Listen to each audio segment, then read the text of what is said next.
I correct in thinking that the players are very strongly encouraged to leave the initial planet in this particular system? I've heard mixed things about that. Nick has previously said that this is objectively the best map, quote. He really likes this map, so it's going to be interesting that Andreas has picked what is Nick's favourite map in the current ranked set.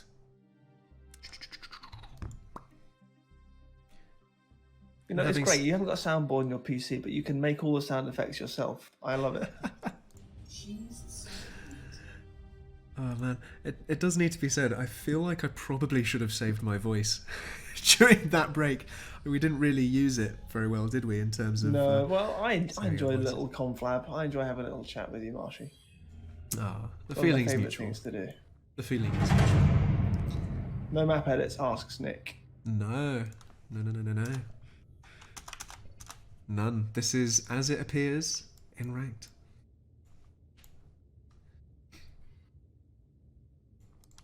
So, interestingly, yes, the screenshot that I used for the the brackets image does happen to be the edited one, which I don't know if I will end up using. But I think, given that this one is in ranked at the moment, I think it would have been perhaps unfair to spring some changes on them this late in the day. Somewhat. There we are. Players are spawning in. Welcome, ladies and gentlemen, to the fourth game of the Beast versus Beast tournament. Both of these players now playing for the grand prize of $1,000. Thanks very much for that cheer, by the way. And yes, as you say, $1,000 is up for grabs in this best of 9 tournament. Andreas currently leads. Nick just clawed back a win in that last game. And we are currently playing on Pax Frontier. We've got a gas giant. We've got a lava planet there, Scatter. We've got New Moon. And we've got the metal planet Throw over in the distance. But both players have spawned on Frontier, and both going bots into air, into naval. Not a lot of difference here between the commanders, and some were theorising in chat that we would have very early orbital factories from both of these players. What do you think? Do you think the gas giant is lure enough for these players to go out into outer space? Gas giants, I'll be honest, are something that I've always struggled with because they've always seemed to me rather binary in terms of once a player is able to get on there and get entrenched, they effectively have unlimited resources. So the impetus is on both players to try and prevent their opponent from getting to the gas giant. But in a 1v1 game like this, I would be very surprised if either player had the spare capacity to worry about expanding all the way across and locking down a gas giant in that way. I would, however, expect to see some element of orbital play because we've got 3 normal planets out there for these players to go and take advantage of, and all of those planets have got metal points on them. Free economy which your opponent cannot harass without giving you lots of warning before doing so. I would be very surprised not to see the players taking advantage of that, especially given that the orbital launcher is now cheaper as of the latest patch. Not only that, but also the orbital fabricators can now build metal sites from orbit without having to drop a fabricator through a teleporter or an Astreus. So you can still expand to those other planets' metal sites without having a ground presence there. So what that's going to do then is significantly reduce the amount of micro required. So that then could be, it's actually a planet-wide command. They can build a single orbital fabricator and with a single command build those metal extractors over the entire planet's surface and just let it go and see what happens, which is, in my opinion, a very strong move. Yeah, especially if there's enough attention that needs to be diverted to the main planet that you just kind of... It's like one of those sneaky airfabs. It kind of gets lost and then you never pick it up afterwards. But what I have noted by these players, and particularly Nick, discussing this map prior, is his general strat is to entrench himself in the Navy, and while he's entrenched and trying to win naval, that's when he goes orbital. So that's probably what we need to look out for Nick doing, and I don't know how Andreas is going to play this map. He seemed very confident when he picked it. He did, but then he seemed very confident this entire time. I think he's probably the most calm man playing for $1,000 I've ever met. Andreas is actually expanding quite a lot on the land, whereas we see a slightly stronger naval focus from Nick, maybe hot off the heels of his previous victory, where naval was the deciding factor. He's pushing forward with some barracudas there, trying to get under the surface and try and pick off some of Andreas's surface units. And Andreas hopefully will see in time and not get his commander picked off by submarines. Yeah, it's all going to be who can get the front foot on this pond, especially considering that it goes right up into the base. A lot of people struggle with the fact that the water basically goes right up into the base, but it's just something that you've got to adapt to in this instance. And we can see that Andreas is just about to do that. He's going to be meeting those barracudas on the front lines. He's going to lose his trade, blow for blow actually, which is a little surprising given that was 2v1. Going up for a second naval factory now. Going to lose his radar. Important loss that. Losing a radar in the early stages denies you a lot of situational awareness about what your opponent is up to, especially on your own front door. Yeah. Now forced to respond with his commander and an additional barracuda. So Nick there forcing Andreas's commander out of the base, out of assisting factories, out of building power or anything like that, and onto the front lines. And here we go with Nick into the orbital launcher there. Before even T2 naval, before even a second naval factory, up he goes into the orbital space with an orbital fabricator. Incredible. Meanwhile, Andreas has chosen to go for an advanced naval factory. So with the placement of that orbital factory, if Nick is not able to defend this space, then he is going to suffer at the hands of that tier 2. That orbital fabricator has already gone into space. I'm going to put the orbital view down into my picture-in-picture, and that orbital fabricator has gone straight to the gas giant, being followed by an Avenger. In fact, I'm pretty sure that orbital launcher was queued to send stuff straight across to the gas giant. And that is Nick trying to make an early move there to try and claim the absolutely insane amount of metal and energy which you can attain by taking control of that gas giant. Yeah, I'm just going to pop around the system here, setting up my camera anchors so that I can quickly flitter between the lot. There you go. Have a gander of that. Magnificent casting skill. But casting skill whereby actually saying nothing about the game and showing different empty planets where nothing is happening. Well, yes, that's sometimes, Marshall, pictures speak 1,000 words. So as long as you can show the viewers what's going on, your voice can just sort of drift its way into their heads. Meanwhile. Nick is making an aggressive move against Andreas's expansions here. Docks, ants, and a skitter there on the front line, just in case of any mines. Haven't seen any of those in this game yet. And those docks now trying to take out some of Andreas's metal expansions. Not very well microed though. I suspect his mine is probably elsewhere. If I was a guessing man, I'd say it was the gas giant. Yeah, I mean, gas giant you can probably just queue up and forget. I mean, he's building an Astreus out there, of all things. I don't know why he's sent an Astreus over there, but he's getting his jig up, and once the moment his jig has touched down onto that gas giant surface, that his eco is going to skyrocket. His power, currently 9,000, will jump to 18,000. And he's taking the gamble here. He's taking the short-term hit. Orbital fabricators are very expensive, very heavy on their energy consumption. But he's taking the gamble now. Once that jig is built, he will then have a considerable economic advantage over Andreas. Considerable economic advantage, yes, but can he turn that advantage into anything meaningful? He does now have a massive metal lead. He does now have a massive power lead. And he's going for his T2 naval now. And but is he a little bit too late with that? Bearing in mind that we've seen another Typhoon. Andreas still building the Typhoons despite the events of last game. Maybe he thinks that the situation is different now. Typhoons come out straight away, guns blazing, drones flying, and he's going to go and try and take out some of these expansions. Unfortunately, there's just enough AA there to deny them the opportunity to take out these metal extractors. But now Nick isn't actually going to care so much about these metal extractors because he's building jigs and he can just go and build resources in space now. Yeah, but what good? So far, Andreas has got nothing in space. What good is being surrounded by piles of gold if you don't have any military with which to hire it? But here comes the Astreus to lift off this commander into space. Andreas hasn't seen... Oh, he has... Here come the air. No, they haven't. They haven't seen it. He's not going to try and snipe this commander as it gets... Ooh. Nick thinking Change of twice. heart from Nick. Nick, I think he's that's going a in again. wise choice. Very vulnerable. That commander, once he's in the Here we go. Astraeus, he's incredibly vulnerable to snipes. And away we go. Off planet. Nice reference. I like that. Okay, the orbital game is... Nick is obviously going purely orbital here. He's going over to the lava planet of all places. Incredible. Fascinating. There's no reason for him not to at this point. As I say, the orbital launcher for Andreas only just going up. So in terms of the orbital game, Nick's got the advantage here, but I think he's going to lose his foothold on this planet if he's not careful.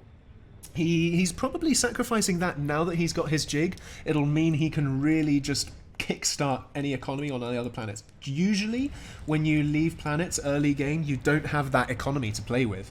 But Nick does, and he can just get fabbers and fabbers and fabbers and fabbers and fabbers, and then factories, and start sending bigger guns. But Andreas now chasing into the orbital space. An orbital launcher just completed, a little slow. Back comes Nick's orbital fab. Will it be building anchors to defend? I don't know, but it's a little late because Nick's base is not really there anymore. It's almost like he picked it up and plonked it down somewhere else. Well, unfortunately, that now means that Andreas is tied to the lake, and Nick is no longer at the lake. Nick is building his own second base a little further inland, away. I like that pun. Tied that was to the lake. Okay. That was definitely an intentional pun, yeah. But yeah. So where was I? Yeah, Nick's now building inland, and he's actually pushing away at the back of Andreas's base. He's got a couple of factories here. Currently sat idle, one of them. Oh no, he's building ants now. So he's got some ants pushing into Andreas's base. Unfortunately, it looks like he's not... GG? Has GG been called? Oh, he's got an SXX sat above Andreas's commander. That's what the gas was for. He's just got an orbital factory over there that just produced a single SXX. And it's picking off Andreas's health. What a strategy.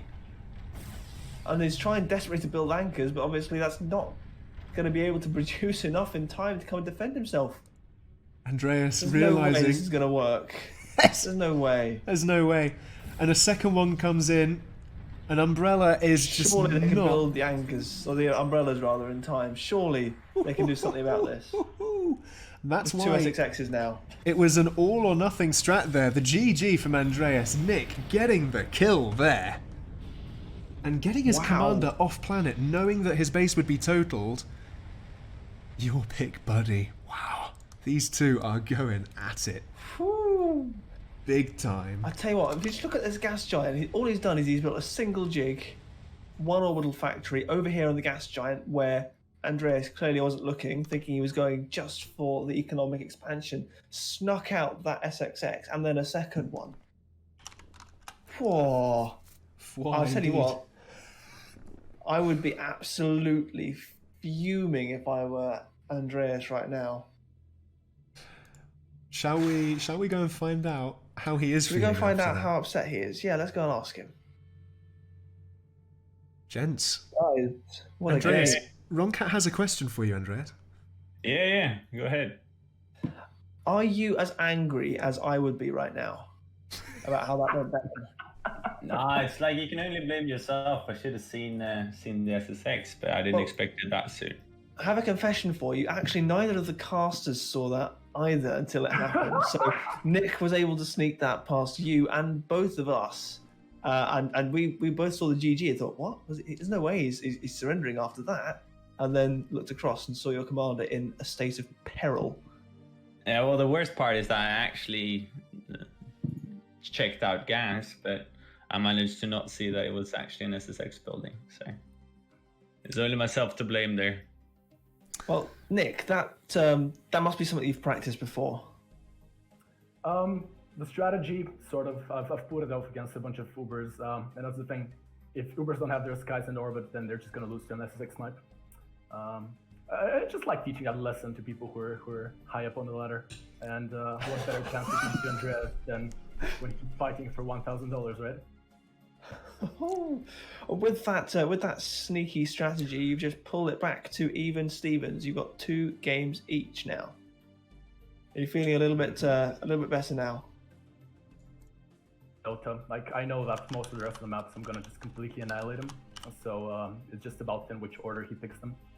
So nothing new from Nick, as we hear. Well, I mean, Andreas, I'll just let the games do the talk, maybe. But we like the talking when it does the talking as well, because it's actually quite good fun in here. Yeah, but it's like it's little nuance to it when Nick talks, right? I mean, isn't it 4-0 to you now? Oh wait, nah, it wasn't. We're more confident starting in with 2-0, but you know, looking how the trend is going, you're gonna be left on 2 until the end of the tournament. wait, Yeah, I we'll know see. you guys are sat in the same channel during the game. Are you guys like BMing each other during the game? Is it dead silence? What's going on? Nah, we're both muted, buddy. Ah, It's about focusing here. I prefer Beethoven over Nick's talk. well, at least Beethoven has some class associated with it, right? Indeed. Implying that Nick Hey, is not. doesn't win you money, buddy. But money can buy you class. It turns out. The money is a nice bonus, Nick, but let's not forget, this is not really about the money at the end of the day, is it? It's about Not meeting really, you but, at PA. that sounds like some loser talk, Andreas. Hmm? Loser talk. I hope you better get a better shot for next game. Can't hear you. All with this Beethoven. I'll let the commanders do the talking. I mean, Nick, if you don't take those money and buy a new mic, I'm gonna be really disappointed. Maybe I'll even donate it for you, because like this is ridiculous. So even if Andreas wins, Nick will get a new mic out of it. Maybe. No promises, but I'll consider it if he plays it nice. Oh, right. Gentlemen, I think we're going to leave you to it. Well, we have to pick the next map first. Oh, in fact, What yes, is it we do. gonna I missed be? that one. Let's Andreas, your pick. You've got Shard, District, or Evac. let's do district, shall we? District. Ooh, Nice Maki choice. heavy. I mean, Nick pretends like he's prepared for this one, but he's not. So, We'll see. I mean, just judging by you talking about it all the time, I guess this is the one you fear the most. Oh dear. Show me what you got. I'll help you right All back. right, guys, we're going to leave you to it when you're in the hit ready, and we'll get going again. Best of luck to both of you. Good luck, good luck. Blimey. I tell you what, every time we go back in that channel, Marshall, I feel like I come out with third degree burns. Oh, It's outrageous. yeah. I mean, if it wasn't so warm in the UK right now, I think the fire of vitriol will be keeping us warm, I think. Oh yeah, most certainly, most certainly. But Should we take a look at our straw poll? Has there been any change? there has been a couple of extra votes. Still, the general gist still lying at Andreas wins overall with a close margin, 14 votes to 13 in terms of Nick's close, and fewer are for Andreas's large margin over Nick's large margin. So generally, people do think that Andreas is going to win by about a couple of votes, but still very 50-50 split, as is this tournament here. Now, there is another straw poll that Quitch is circulating in the chat. Who is the Roast King? And I can tell you for certain that AndreasG with 13 votes, Nick with merely 2. That's a nice. I like that poll. That's good. What I'm kind of upset they didn't include you and I as options on there. To be honest, Marshall, I think we're Yeah. dishing out some decent heat in there as well. Yeah, I mean, we aren't exactly going toe-to-toe with Beast Commanders, but I think, we're fighting our corner here. We've got the mightiest weapon of all. They said the pen is mightier than the sword, but surely then the tongue is mightier than the Beast Commander. Let's put that image out of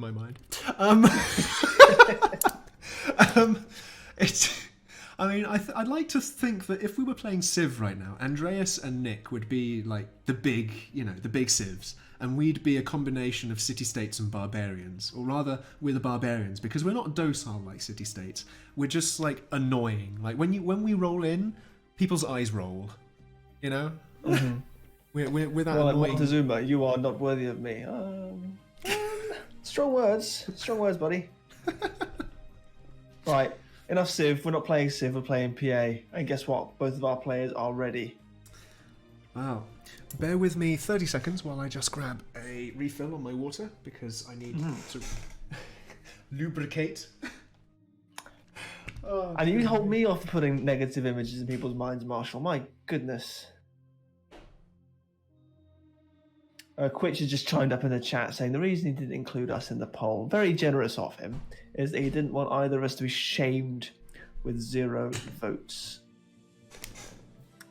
Now, that's, I have to say, it's rather mean.